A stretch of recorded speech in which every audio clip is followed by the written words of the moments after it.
हमारे साथ फिलहाल उद्धव बाळासाहेब ठाकरे शिवसेना पार्टी के नेता है अंबादास दानवे जी। दानवे जी, आपने एक ट्वीट किया है पार्थ पवार के बारे में, जो अजित पवार जी के बेटे हैं। क्या पूरा मामला क्या है, क्या उन पर आरोप आप कर रहे हैं? पार्थ पवार जो है अजीत दादा के बेटे हैं। इनकी एक कंपनी है, उसको 40 एकड़ ज़मीन सरकार ने आवंटन की है। जो ज़मीन का वैल्यूएशन लगभग 1800 करोड़ रुपए के ऊपर है। पुणे में ये ज़मीन है, जिसका वैल्यूएशन कम करके सिर्फ 500 रुपये में इस कंपनी को जगह ट्रांसफ़र करने का बड़ा काम महाराष्ट्र की सरकार ने किया है। ये बड़ा भ्रष्टाचार है, सत्ता का मिसयूज़ है। उसमें डिटेल तो और बहुत बातें हैं। वो ज़मीन किसकी है, क्या है, एक्विजिशन किसने किया, कौन कंपनी ने लिया, ये कंपनी ने कैसा लिया। मैं समझता हूँ अजीत दादा के बेटे का ये बड़ा घोटाला इस महाराष्ट्र में हुआ है।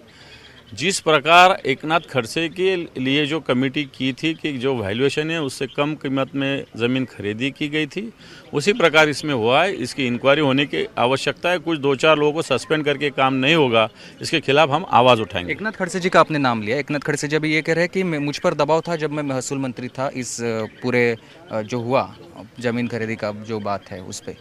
हो सकता है, क्योंकि इसमें मेरे पास जो कागजात है उसे विलासराव देशमुख साहब, बाबा साहब थोराज साहब, इनके सबके नोटिंग है।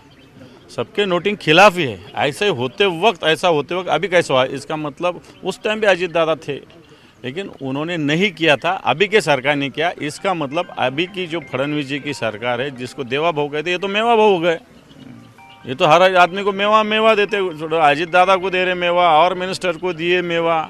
मैं समझता हूँ इसके खिलाफ हम आवाज़ उठाएंगे। एफआईआर पे अभी एफआईआर दर्ज हुई है, लेकिन उस पर नाम पार्थ पवार जी का नहीं है। उनके पार्टनर, उनके जो भाई है, उनका सिर्फ नाम है।